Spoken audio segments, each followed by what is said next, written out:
What you're seeing today is me officially walking in my purpose, or what I'm declaring my purpose.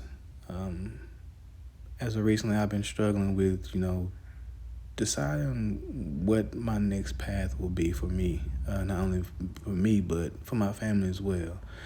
Um, and I've been praying and praying and praying. And I've been praying that when I do receive that sign, that I am able to recognize that sign when God gives it to me. Um, you know, we pray for certain things, but we also need to be mindful of what we pray for and how we pray for those things.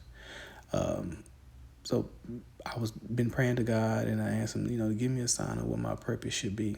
Um, I literally prayed this pray literally in the middle of last week. And a few days later, my father has a stroke. Now, I know some of y'all is like, how would God send that to be a sign for you, your father having a stroke? Well, I look at it a little differently. I look at it as it's so much tied into the reason why he had the stroke, right?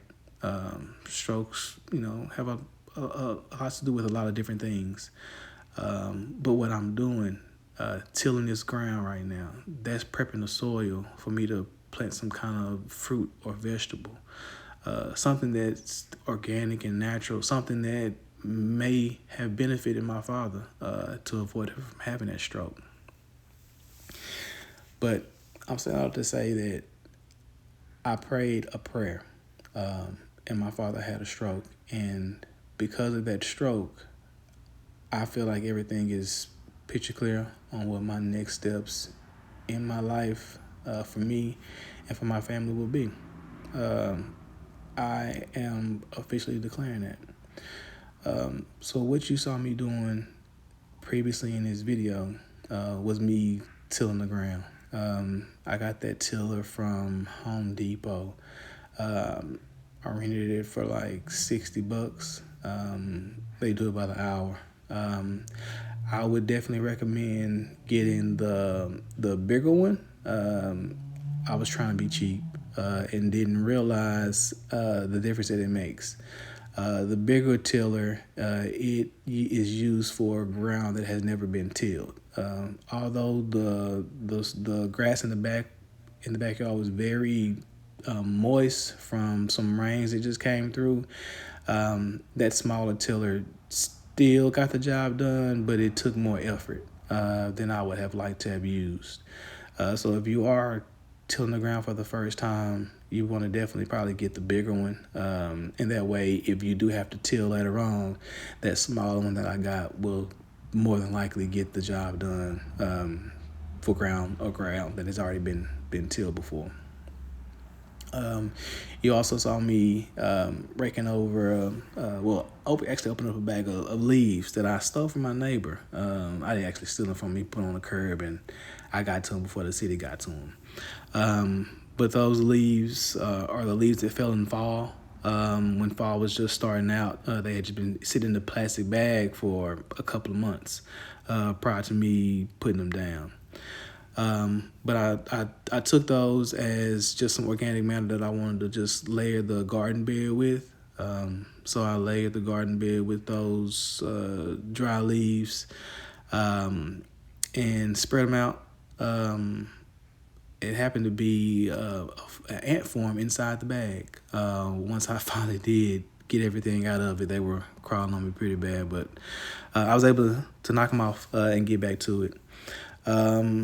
So as you can see, we're laying the weed barrier. This weed barrier, I got it from Home Depot as well.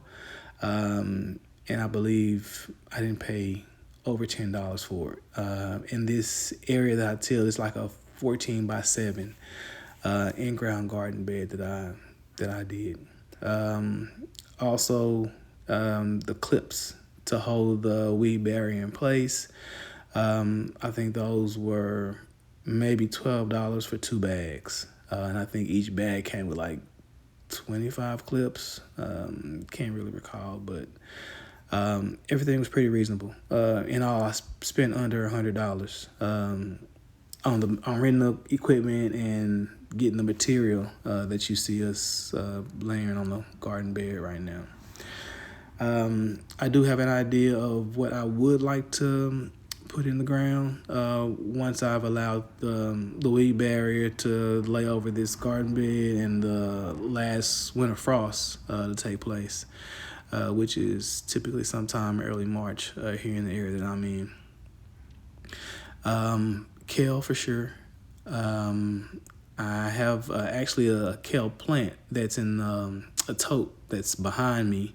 That's been in that tote for, I'm pretty sure it's been a year, a little over a year now.